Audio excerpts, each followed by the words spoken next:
Good evening. I'm Jeff Bennett. And I'm Amna Nawaz. On the NewsHour tonight, a major tech outage linked to a faulty cybersecurity update sparks disruptions worldwide. I've never seen it like this before, especially in this airport. Former President Trump lays out his vision for another term, promising to crack down on illegal immigration and reverse climate initiatives. And more Democratic lawmakers join the growing chorus calling on President Biden to exit the race for the White House.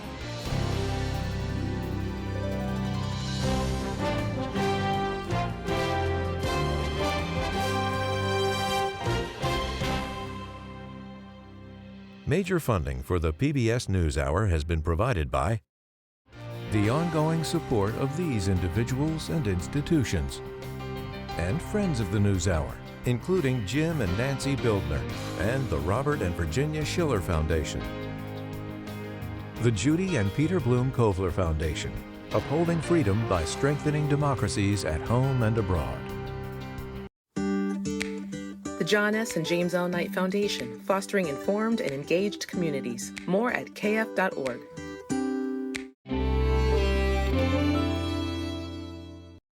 And with the ongoing support of these individuals and institutions.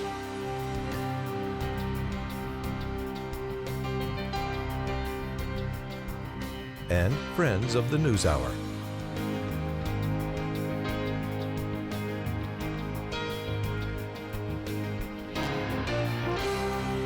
This program was made possible by the Corporation for Public Broadcasting and by contributions to your PBS station from viewers like you.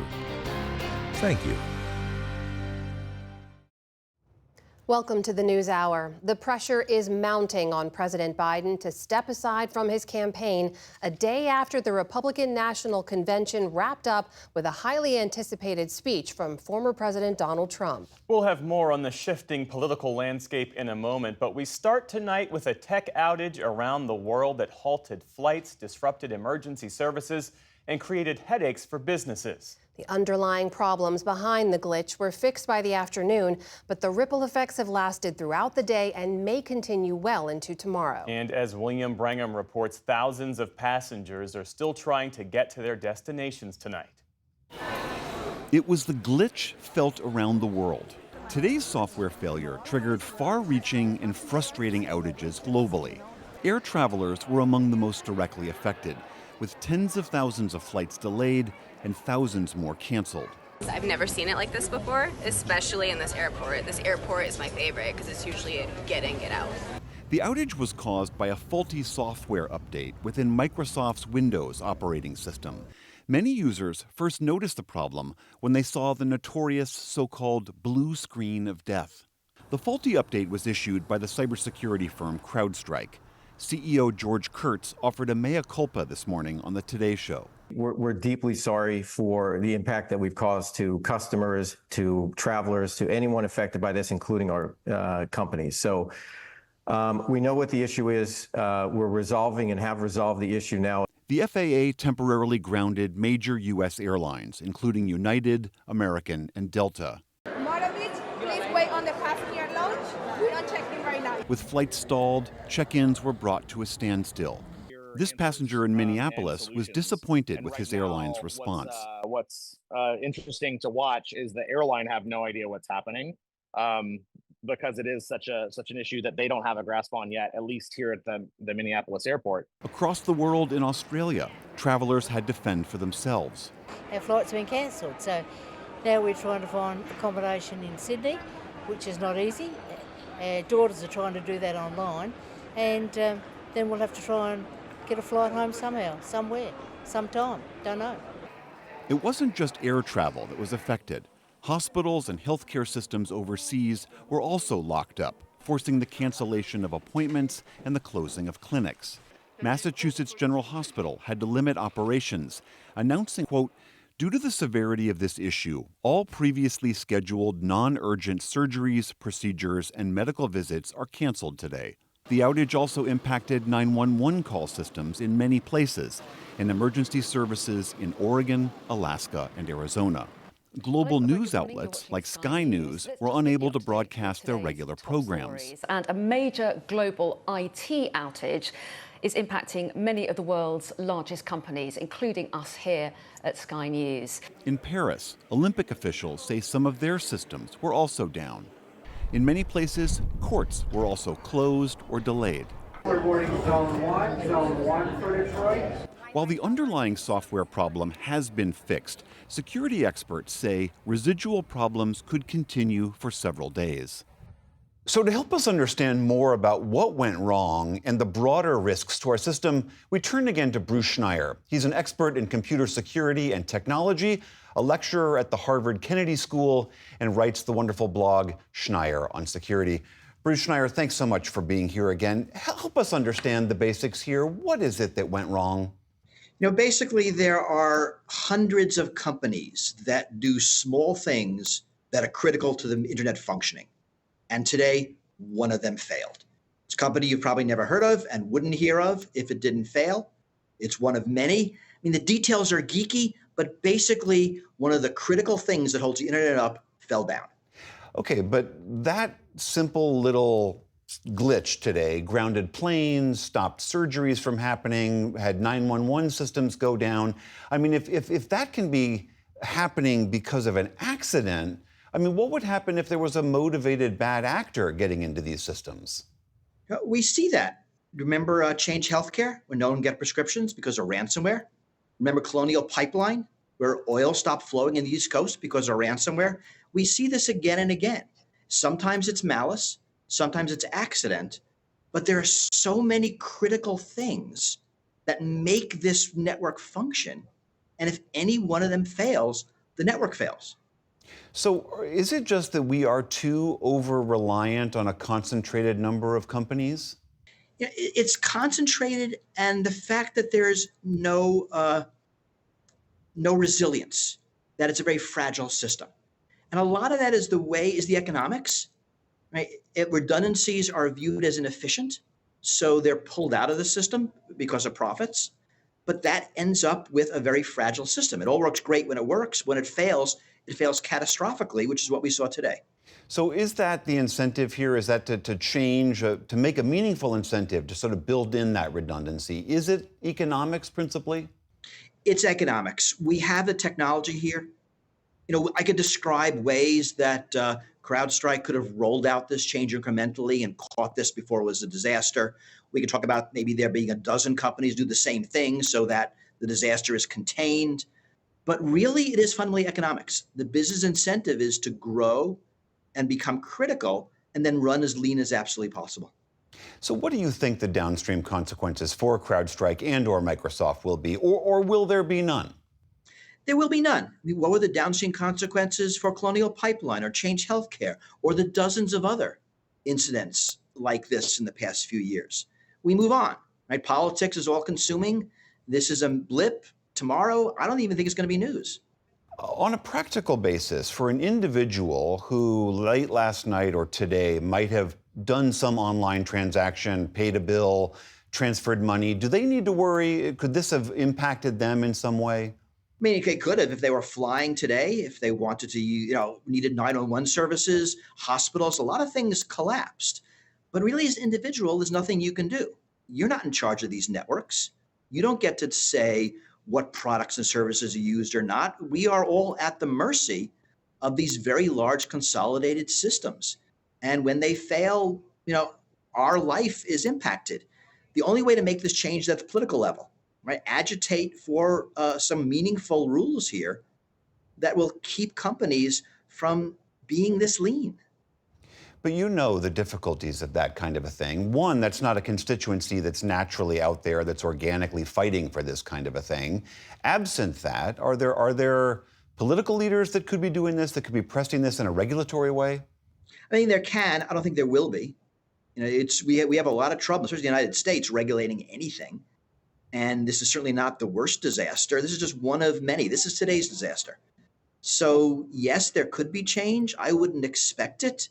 EU is doing better. You see more meaningful regulation there. But even there, they're not doing the kind of things that will make our critical infrastructure more redundant, more resilient. All right, Bruce Schneier of Schneier on Security, thanks so much for being here. Thanks for having me. Glad we're on. Thank you, William. And now to a closer look at a momentous week in politics. First to the Republicans, who capped off their national convention in Milwaukee last night with a speech from the man who has reshaped the party in his own image. That's former President Donald Trump. Lisa Desjardins has this report. Balloons rained down from the rafters, and Donald Trump rained from on stage as Republicans cheered his third presidential nomination. He is just the sixth American to achieve that for a major party, but the event marking it was all on his brand. An unapologetic show. Enough was enough! And I said, let Trumpomania run wild, brother! Let Trumpomania rule again! Let Trumpomania make America great again! With a Get Tough theme from wrestler Hulk Hogan, singer Kid Rock, and Ultimate Fighting Championship CEO Dana White. I'm in the tough guy business, and this man is the toughest, most resilient human being that I've ever met in my life. And when Trump arrived on stage, the music shifted tone, but the message, literally his name, was still big. To a captivated crowd, the Florida Republican initially made good on the promise of a unifying tone. As Americans, we are bound together by a single fate and a shared destiny. We rise together or we fall apart. He shared the story of surviving last weekend's assassination attempt. The amazing thing is that prior to the shot, if I had not moved my head at that very last instant, the assassin's bullet would have perfectly hit its mark, and I would not be here tonight. But after that, the tone and rhetoric shifted as Trump, staying on brand, repeatedly went off script, repeating some stump speech claims that Republicans love, but which don't hold up. Under my presidency, we had the most secure border and best economy in the history of our country, in the history of the world. We had no inflation, soaring incomes. So we call that false. We spoke to Lou Jacobson of PolitiFact. But for all the standard metrics, things like the unemployment rate, things like wages, wage growth, GDP, the first 3 years of Trump's tenure were not somehow the greatest in the U.S. history. We can find examples of better economies in the 60s, for instance, much less the entire world. Another example. Bad things are going to happen. Meanwhile, our crime rate is going up while crime statistics all over the world are going down. That is mostly false. So violent crimes, the things that people really care probably the most about, have been consistently going down under Biden. In terms of property crimes, at least some kinds of property crimes, particularly motor vehicle thefts, those actually are up. So there's a grain of truth there. But for the most part, most types of crime, despite all that you hear on TV and from Trump himself, actually, if you look at the total number and the percentage, it's been going down for several years in a row.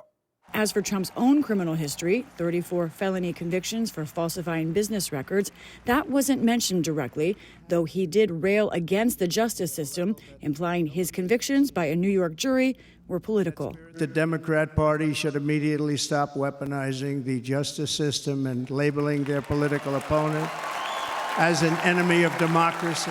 The 92-minute acceptance speech was the longest in modern political history. But it was not the only speech of note last night. Earlier, Trump's son Eric raised culture notes, railing against the changing of Confederate base names, defending his father, and putting his doubters on notice. To all Americans watching tonight, the greatest retribution will be our success. Former news anchor turned podcaster Tucker Carlson brought conservative celebrity and full-throated praise of Trump. I have been to many conventions. I have never been to a more fun convention. But one of the most important figures made her impression without saying anything at all. Melania Trump, absent until last night, walked into the convention floor to loud and warm applause. The GOP convention threaded many unusual needles like that, ending with a Trump family gathering on stage, aiming to show a unified and organized front, including with vice presidential nominee J.D. Vance. He and Trump have their first joint campaign rally tomorrow, just across Lake Michigan in Grand Rapids. For the PBS NewsHour, I'm Lisa Desjardins in Milwaukee. Meantime, Democrats are increasingly divided on their presidential nominee. More than 10 congressional Democrats today called for President Biden to step aside. But his campaign insists he's staying in the race. This morning, campaign chair Jen O'Malley Dillon said the president was aware that the last few weeks had been tough, but he remains committed to staying at the top of the ticket. We've definitely seen some slippage in support, but it has been a small movement. And you know this, the reason is because so much of this race is hardened already. The more and more people that see Joe Biden out there post-debate, they are reassured that he is in it to win it, and he can do that. Our White House correspondent, Laura Barone-Lopez, joins us now. So Jen O'Malley Dillon says the president is in it to win it. What else are you hearing from the campaign about his path forward?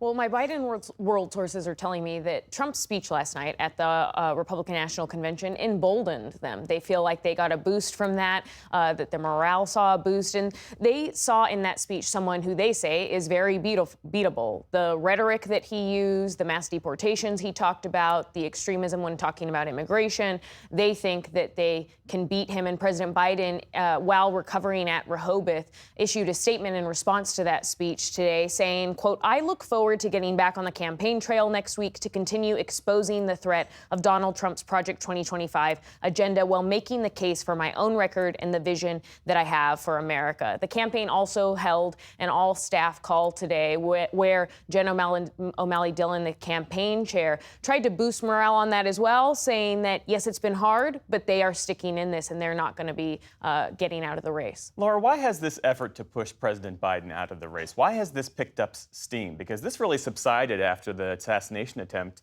of former President Donald Trump. Well, part of it was because of the assassination attempt that so many Democrats paused them coming out to call on him to step aside. But we expect more lawmakers to come out and calling on him to withdraw. And within the last 24 hours, as you noted, Jeff, it's been more than a dozen, including 2 senators who have said that President Biden should step aside and pass the torch. And sources told me that we can expect more lawmakers tonight and over the weekend to come out and say that President Biden should step aside. Despite that, there was some circling of the wagons today. House Minority Leader Hakeem Jeffries said that he still stands with President Biden. The Hispanic Caucus political campaign arm, Bold PAC, came out and formally endorsed President Biden. But there was some notable comments from Senator Chris Coons, a key Biden ally, a senator from Delaware, who at an event in Colorado today said that President Biden is weighing who is the best candidate to win in November, and that President Biden is hearing from a lot of people, colleagues and the public alike. So not definitively saying that President Biden was without a doubt staying in the race. And the Democratic National Convention, as you well know, that's not until late August. I mean, how long can this go on? What are Democrats telling you about that? Whether Democrats support President Biden staying in or think that he should go, they say that the situation is untenable, and a lot of them really want a resolution by Monday. They want to come to a resolution. A senior Democratic aide told me, though, that the dam feels like it's breaking and that, again, more and more are going to come out. I spoke to Congresswoman Veronica Escobar, who supports President Biden staying in the race, saying that she's worried that if he steps aside, the party will descend into chaos and that there aren't the colleagues that she talks to, she says that they haven't convinced her that everyone will rally behind Vice President Kamala Harris if President Biden were to step aside. And so she really feels like there's a bit of separation from reality right now going on amongst her colleagues. So what other Democrats then is the party considering, or are some lawmakers considering to replace President Biden on the ticket? Vice President Kamala Harris is the first name that a lot of Democrats mention, including Congressman Jared Huffman, who today was one of the Democrats that called on Biden to step aside. He said that he thinks there's widespread support for Vice President Harris and that those who are calling for an open convention are outliers. But there are some Democrats and some donors who have mentioned names like Pennsylvania Governor Josh Shapiro or Michigan Governor Gretchen Whitmer. So there's no clear consensus right now, Jeff, as Democrats still try to figure out what to do here when it comes to President Biden's nomination. All right, more to come. Laura Barone-Lopez, thanks so much. Thank you.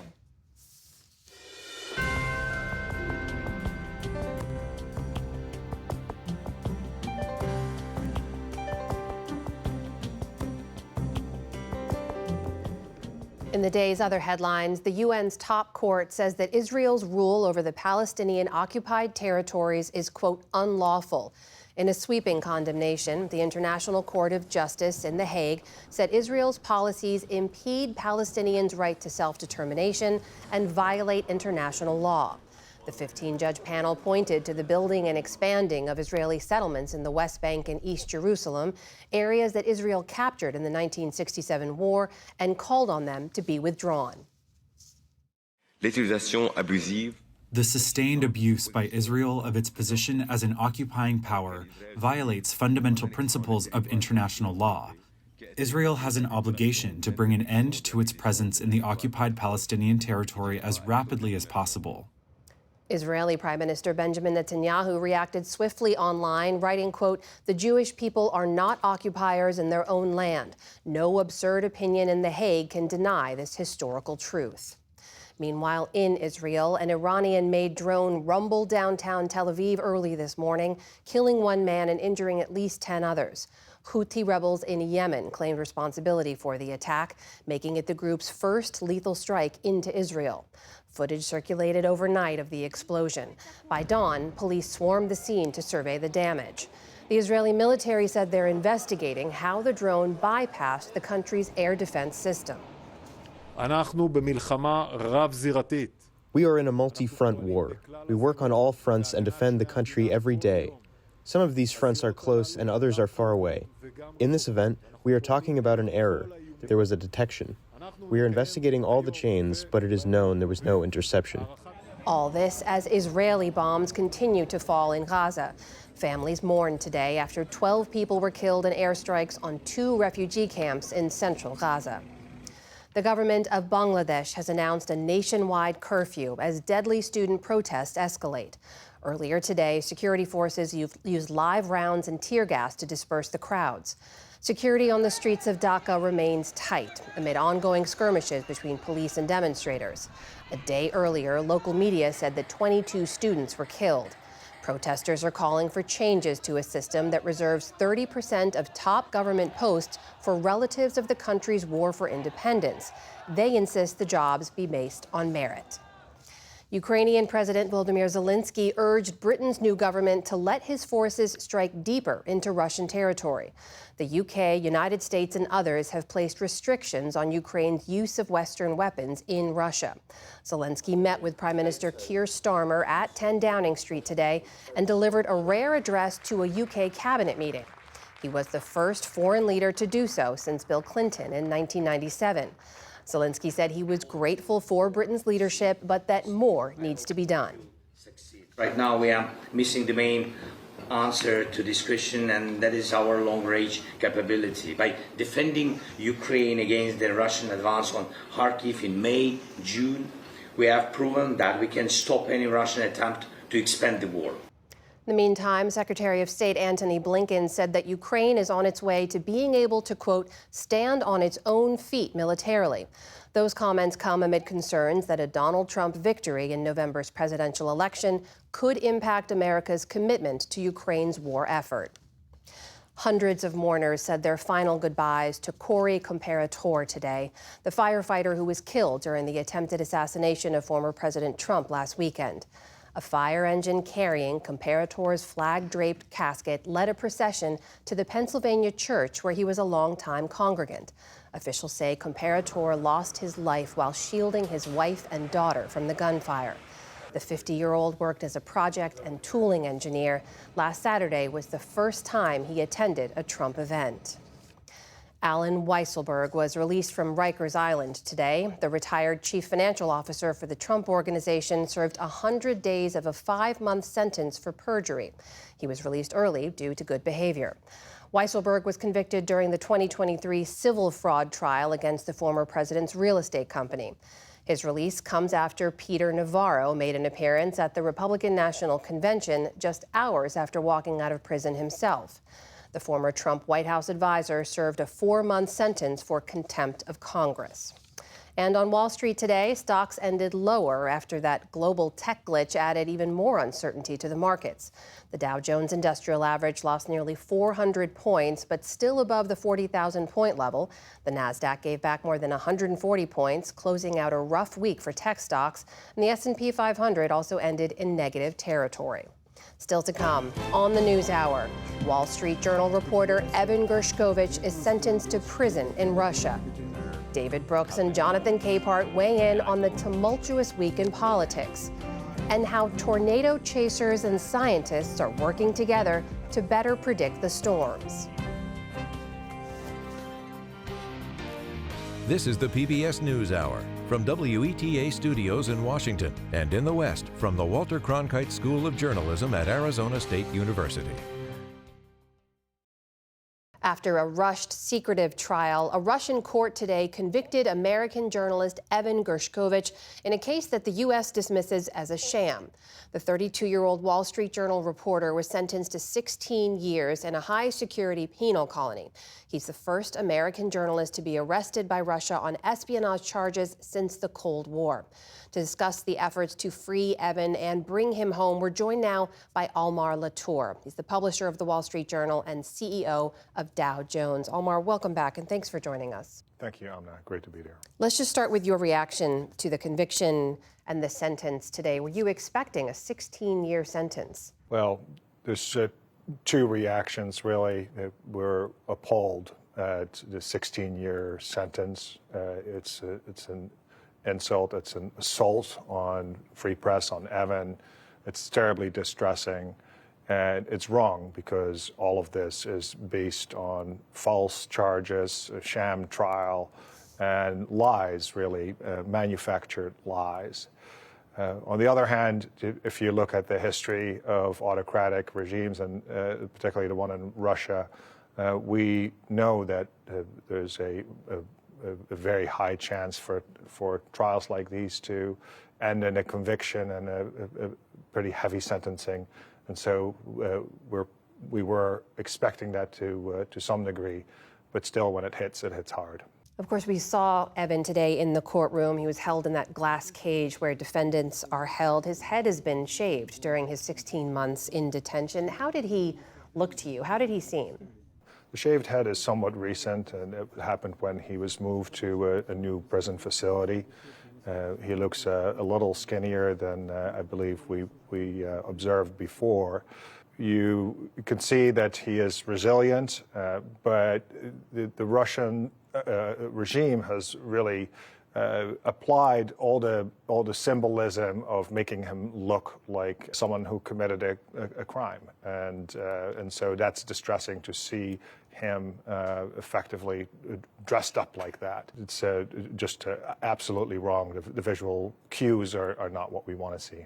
Now, Almar, as you know, the speed of this trial has raised a lot of questions about whether or not the Kremlin's trying to use Evan for a prisoner swap of some kind. And today at the Aspen Security Forum, Secretary of State Antony Blinken actually spoke to this. He reaffirmed, though, the administration's commitment to bring not only Evan home, but another American who's also held by Russia. Take a listen. When it comes to Evan, when it comes to Paul Whelan in Russia, other Americans, we're working at quite literally every day, looking to see what we can do to get them home. Almar, have you gotten any updates from this administration on any of those efforts to free Evan, and is a potential prisoner swap on the table? We, throughout this ordeal, have worked with the U.S. government to try and secure Evan's release. We generally don't comment on the nature of those conversations and the efforts that are happening, but Secretary Blinken in those comments is absolutely right that there are 24/7 efforts taking place to secure his release and to also look after the other Americans who are held in wrongful detainment. So that's about as far as I can go on this topic. I know you've been in touch with Evan's family as well. What can you tell us about how they're doing and whether or not they want to see a prisoner swap to bring him home? Well, Evan's family has been an inspiration throughout all of this.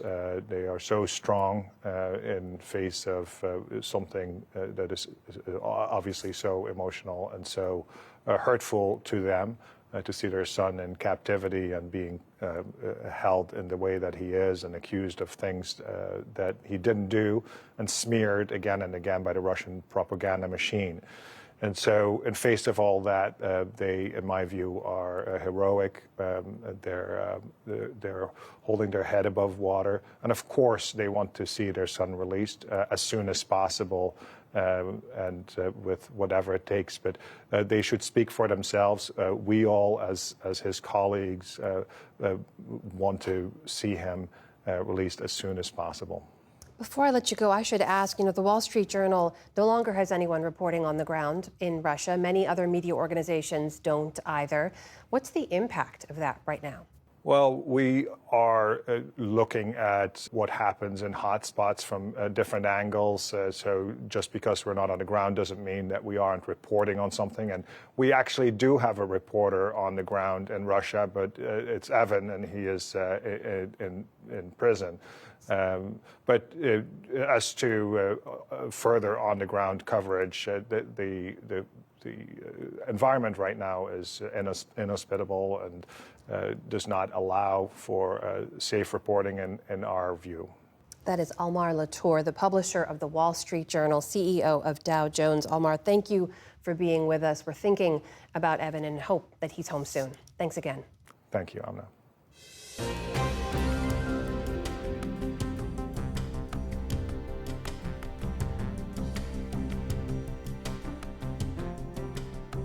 It was a major week in American politics, with former President Donald Trump formally accepting the Republican nomination after his assassination attempt, and with President Biden vowing to stay in the race for the White House. We'll discuss it all now with the analysis of Brooks and Capehart. That is New York Times columnist David Brooks and Jonathan Capehart, associate editor for The Washington Post. Great to see you both. I feel like I haven't seen you for a long time. Hours. Yeah. Listen, we were all together every night of the Republican National Convention. You were there as night after night, Jonathan. People would say, Mr. Trump has been changed. He's a more contemplative man now after that attempt on his life, that he's going to deliver a unity message that turned out not to be true when we heard his speech. What did you take away from his remarks in the end? Well, what we heard last night in Milwaukee was his stump speech. Now, most people probably didn't realize that was his stump speech because the convention is the one time when maybe more people than usual are watching. This was an opportunity for Donald Trump to represent himself to the nation, certainly after the attempted assassination, assassination attempt. But what we saw in the first 30 minutes was, sort of new, sort of measured Donald Trump. But at the 30-minute mark, just about, in came crazy Nancy Pelosi, and it went downhill from there. And so, it was grievance, it was anger. There was a lot of attention paid to illegal immigration and what he wanted to do about that. And I just think it was a missed opportunity on the part of the former president, because he's been basically silent for the last 3 weeks because of the implosion happening on the Democratic side, and yet he took that chance yesterday and just showed the country what his faithful have been seeing for months now. David, did you get a sense of what a second Trump administration would look like from those remarks? And to Jonathan's point, was that a missed opportunity? Yeah, first I should say I think it was an extremely successful convention. I thought, the spirit was unlike any other convention I've been to. People were joyful, people were unified. There were a lot of good speakers and a lot of good memorable moments. There was only one bad speaker, and the problem for the Republicans, it was from the nominee.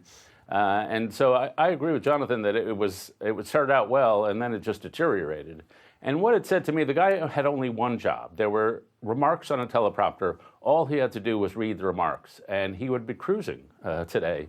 But he is incapable of self-control. Incapable of non-self-indulgence, incapable of non-narcissism. And so what I took away from the speech was any hope that some people might have had that a second Trump term would look different than the first Trump term because the guy's suddenly organized and disciplined. That hope has to go out the window. The second Trump term looks to be as shambolic and as chaotic as the first Trump term was, if it happens, because the guy's incapable of self-control. And David, I actually went back and I read the transcript from his 2016 acceptance speech, and there was a lot of the same language. I mean, there was railing against Hillary Clinton back then, talking about the failed policies of Obama, a lot of similar themes on the forgotten working class and crime rates and so on. The thing that struck me about that was different this year was particularly on illegal immigration. There was much more dangerous, kind of vicious language, targeting really black and brown immigrants, talking about them carrying disease and attacking women and stealing jobs. Did that stick out to you at all? Yes, I did. It's paradoxical in that I can't remember another ticket where both candidates are married to an immigrant or children of immigrants. But I think what's happened is that global populism has done two things. One, it's fed on each other. The Orbans, the Giorgia Melonis, the Marine Le Pens, and the Donald Trumps have fed on this anti-immigrant theme is the thing that unites them globally. And so it's gotten uglier and darker, and Trump's grievance has gotten more menacing. At the same time, MAGA is a much more intellectually serious movement than it was. It has an agenda. It has a group of intellectuals. It has a group of magazines, all of which is personified by J.D. Vance. And the fact that the Teamsters president was represented there was a sign that something much bigger here is happening. That Trump's grievance and the ugliness is true, but the idea that there is an intellectual movement here on defense of the working class, that is also true. And so I think both those realities, one kind of impressive, the way they've intellectually come together around an agenda, and the other kind of alarming, that the level of prejudice seems only to increase. Jonathan, you referenced the implosion within the Democratic Party right now. Tell me about how what we saw happen inside the Republican National Convention in Milwaukee is impacting what's happening on the Democratic ticket right now. Well, it doesn't seem like it's impacting it at all. But I just want to push back on one thing that David said. Okay. There was more than one bad speaker. Congresswoman Marjorie Taylor Greene, Eric Trump, Speaker Johnson. These were people who were also feeding red meat to the Trump faithful in the hall. Now, you would think that the Democrats would be focused on not just Donald Trump's speech, but all the other speeches that were happening in the lead up to Senator Vance's speech and Donald Trump's speech. But instead, Democrats have been spending all their time trying to push out the sitting president of their own party from running as the nominee of their party. And you have the president having contracted COVID, being in isolation in Rehoboth, having all of these people bringing more pressure to bear on him to get out of the race. Just as we're on the air, I don't know if you've reported it yet, Senator Sherrod Brown just said that the president should give up his re-election bid. What does that say to you, that Sherrod Brown, someone who has known Joe Biden for as long as he has, in a critical state of Ohio, that he's come forward to do this now? This tells me that the pressure is going to continue to mount, that it could be that the president will have no choice but to give up his re-election campaign. But the big concern I have is, great, you guys succeed in getting President Biden to give up his presidential bid, but you don't say who should be the top of the ticket. And I'll say it again, if Vice President Kamala Harris is not the top of the ticket, Democrats are guaranteed to lose. David, there is a Democratic convention in just a month's time. I say just, that feels like a very long time away right now. How long do you think that this kind of turmoil and conversation and uncertainty can go on? 3 or 4 days. If they haven't decided this by Monday or Tuesday, I think the Democratic Party is in real trouble. They just can't make him look. They're undermining. Either Joe Biden has to say, I'm staying. No matter what you say, I'm staying, and this is over. Or else fortune favors the bold. But David, in his defense, President Biden has been saying that, right? He continues to say, I am in it. I'm in it to win it. True, but at the same time, there are stories coming out that he's shifting his thinking and things like that. So that's raised the sense that it's inevitable that he's going to go. And so if he's going to go, he has to go. But it has to be in the next few days, or else he's fatally weakened by being constantly drip, drip, drip of undermine. On what happens next, I think the Democrats would be in big trouble if Kamala Harris was not on the ticket. On the other hand, nothing comes free in politics. The problem with the Democratic process so far is it's been a low information process. Joe Biden got this far because he wasn't tested in the primaries. And the idea you're going to have another nominee who's not tested should be a little alarming to Democrats. So the idea of a mini primary with press conferences or debates. That is not entirely unappealing to me, that Kamala Harris may well get the nomination, but she should have to earn it. She should have to show the party and the country that she's really capable of doing this campaign. Jonathan, what do you make of that? Not tested, has to earn it. She's the sitting vice president of the United States who has endured a whole lot of scrutiny in that role. Lots of brickbats from within the party, from the other party, from the press. Earn it. She was vice president during COVID, during a 50-50 split in the Senate. So she was, basically chained to that president's chair in the Senate chamber, not being able to leave Washington for more than 2.5 hours so she could get back and cast tie-breaking votes, the most tie-breaking votes cast by any vice president. Anyone who says, well, I don't mean to pick on you, David, but anyone who says she has to earn it hasn't been paying attention to what she's done. And I don't agree with that. I don't mean to say that she's not worthy of it, but Joe Biden was president, and he just wasn't out there campaigning. And the process of campaigning, even if it's done over 3 weeks, is better than no process. And so that would be my only point. Jonathan, I'll give you the last word here. We got 45 seconds. David, have you seen Democrats? I mean, my big fear with Democrats is that if you do have this common sense proposal of an open primary, Democrats will make it a shambolic process. And in the end, whoever gets the top spot on the ticket, even if it's the sitting vice president, could be as hobbled as the president they potentially driven off the top of the ticket. I'll just say the fact that we are even having conversations about an open convention or a mini primary or whatever it is speaks to these unprecedented times. I'm so grateful we have both of you, Jonathan Capehart and David Brooks, to help us understand it all. Thank you. Thanks, Amna.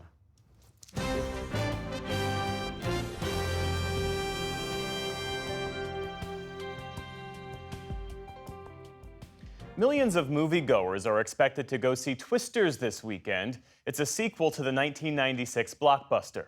It's a summer escapist thriller that you might say goes well beyond the science and the true boundaries of tornado prediction. But Miles O'Brien spent some time during this busy tornado season with actual tornado chasers and meteorologists to understand the latest research. Here's his report, part of a documentary done with the weather app MyRadar. How do you know where to go? Jordan Hall is a man on a mission. Ripe for tornadoes, is that the idea? Yeah, so I'll look at forecast models, HRRR in particular, and then I'll look at surface models as well. My goal is to shoot close range, insane video and sell it to the news networks. With great success, he makes a living chasing tornadoes. You're good, you're good. We're good. We're not good. Let's go. Stay still. Stay still. We're fine. I hear the roar. I sat in his well-equipped SUV and watched highlights of this epic storm-chasing season. And this year has been absolutely bonkers since the middle of April. Basically been nonstop. This was the first, one of the first few tornadoes I saw in this car. Oh, wow. Wow, wow, whoa, whoa. Yep. Whoa. This transformer's going. You were very close to that, my friend. And then here in a minute, it's gonna pipe out right here. Holy cow. That's a strong tornado. That's a violent tornado. Dude, watch the road. Is it less risky than it would seem? Put it that way. I would say so. Getting close to these storms always has its dangers. But the biggest risk I think we all face out there is just driving the countless miles that we do and being on the road so much. The 2024 tornado season has been historic. About 100 twisters have touched down in Oklahoma alone, leaving death, destruction, and wrecked communities in their wake. Right now, the Weather Service can provide about 15 minutes warning of a tornado. But the explosion of cloud-based computing power and machine learning are enabling big improvements in forecasting. The cloud is helping researchers understand the clouds. Is that really changing your business in a fundamental way? It's changing it in a really good way. Meteorologist Pam Heinzelman is the director of the Forecast Research and Development Division at the National Oceanic and Atmospheric Administration's National Severe Storms Laboratory in Norman, Oklahoma. She and her team are leveraging that compute power to create what they call a warn-on forecast. The goal is to improve the lead time and reliability of warnings for severe thunderstorms, tornadoes, and other hazardous weather events. They're running an ensemble of weather models simultaneously. Each begins with slightly different data, an effort to account for uncertainties. With all the things you're doing and are, plan to do, is that going to change appreciably? I believe with the forecasters using that system could probably produce a warning out to an hour. But they couldn't imagine an accurate forecast that far in advance without some intrepid field work to obtain better storm data. Among the storm chasers is a fleet of vehicles carrying state-of-the-art sensors and top scientists. Okay, so what are we looking at here? So these are the mobile Doppler radars. That's where I met veteran research meteorologist Eric Rasmussen, chief of the Field Observing Forecast Support Group. These two on the outside are really suited best for seeing the whole storm, and they're kind of less nimble. Doppler radar can detect precipitation and, by measuring the shifts in frequency, track the speed and direction of wind within storms. It's hard to think of a more significant breakthrough in severe storm forecasting technology, and putting Doppler radars on wheels has dramatically improved scientists' understanding of tornadoes. We scan back and forth across the storm like this, and then lift the dish up a little ways, do it again and over, get a kind of a three-dimensional picture of the thunderstorm. They also have a vehicle outfitted with a mobile Doppler LiDAR, which emits pulses of light instead of radio waves. It is more precise than radar. Somewhere between like 3 and 10 times more detail. We like the nimbleness too, because now you're working with a full-size pickup truck instead of a behemoth. And so this can maneuver and find parking places a whole lot more easily. The goal is to park these vehicles near a tornado as it is touching down. No small feat. We have to get close, and so you have to be able to really maneuver. In the early days, researchers didn't have many tools in their toolbox, and so they relied on 16mm film. The technique is called photogrammetry. Eric showed me how it is used to determine the wind speed of a tornado. Here we have hundreds of pieces of debris that could be tracked. So would you go through like frame by frame with, track individual pieces of debris? That's right, in all directions? And then you go back, measure those motions of the markings, and then enter the data onto punch cards and do some math and come up with how strong the wind was that was pushing that debris along. Technology like Doppler radar and LiDAR may have made photogrammetry obsolete, but they have not answered all the questions, including a crucial one. What are the wind speeds right at the surface? I'm thinking the wind speeds are probably stronger than we would have guessed, and I'm thinking they're a lot more chaotic. I suspect it's going to be a lot more interesting than we would have assumed.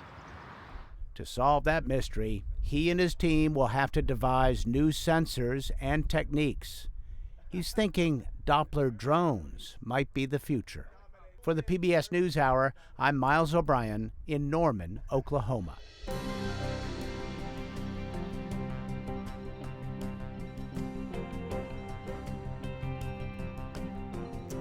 We're at the midpoint of a WNBA season that's been like no other.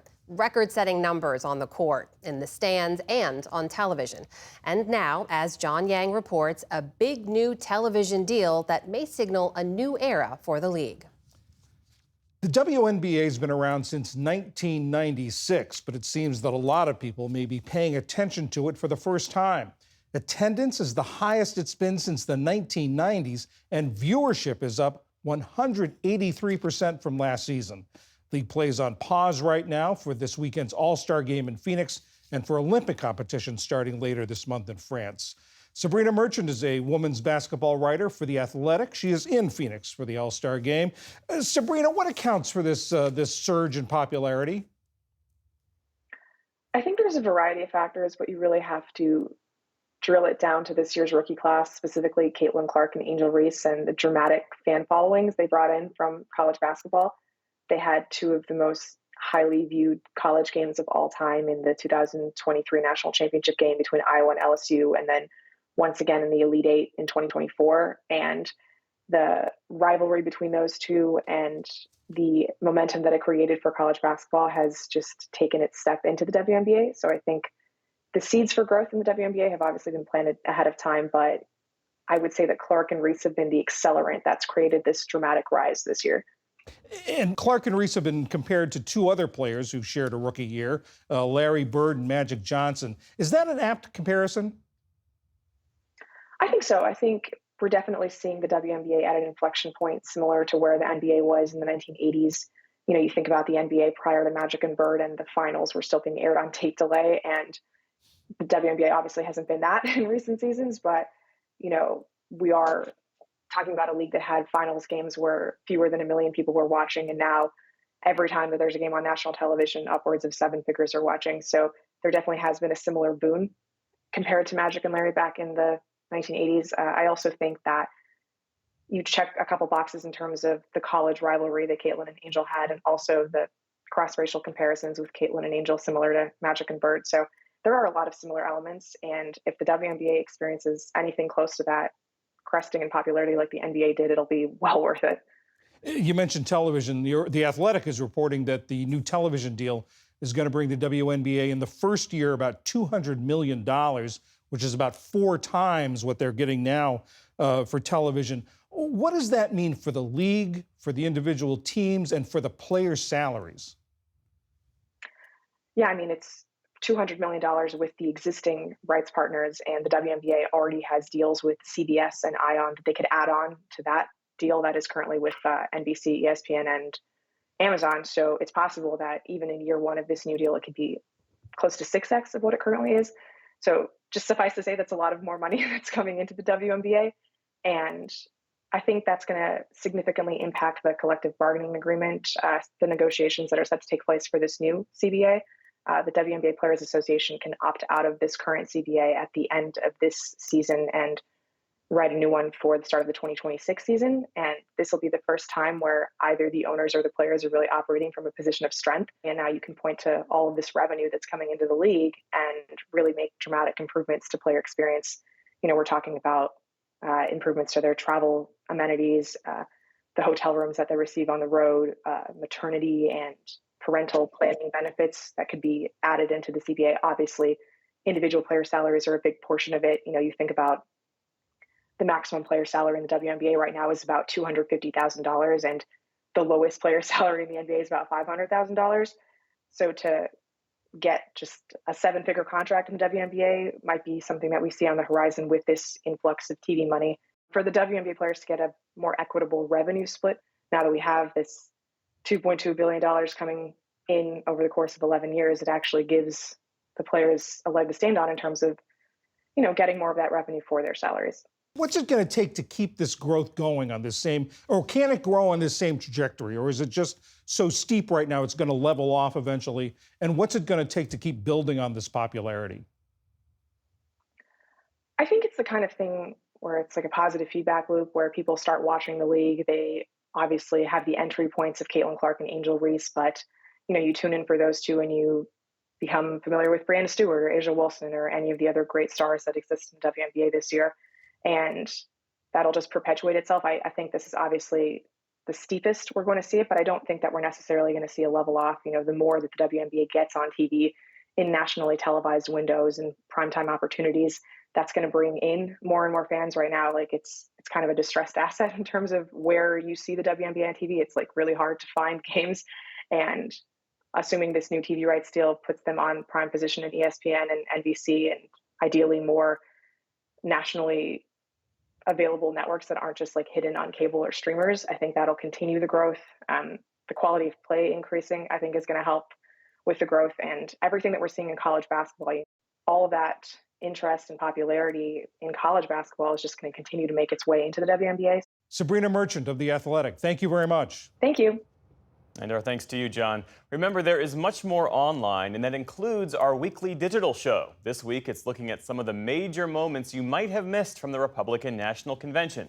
That's all on our YouTube page. And be sure to tune into Washington Week with The Atlantic tonight for a deep dive on the repercussions of the latest political turmoil. And on PBS News Weekend, with a spotlight on border security this election year, we look at the dangerous path some migrants are taking to enter the U.S. And that is the NewsHour for tonight. I'm Jeff Bennett. And I'm Amna Nawaz. On behalf of the entire NewsHour team, thank you for joining us and have a great weekend. Major funding for the PBS NewsHour has been provided by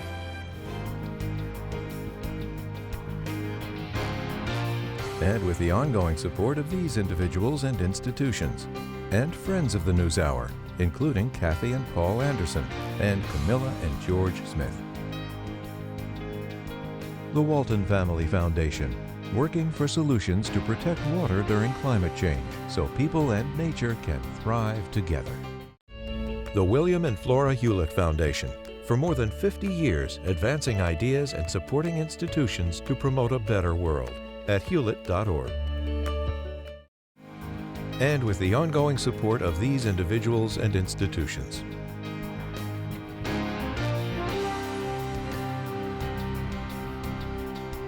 And friends of the NewsHour.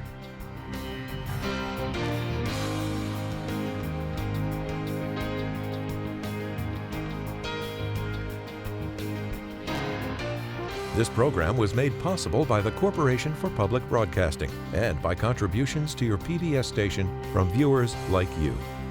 Thank you.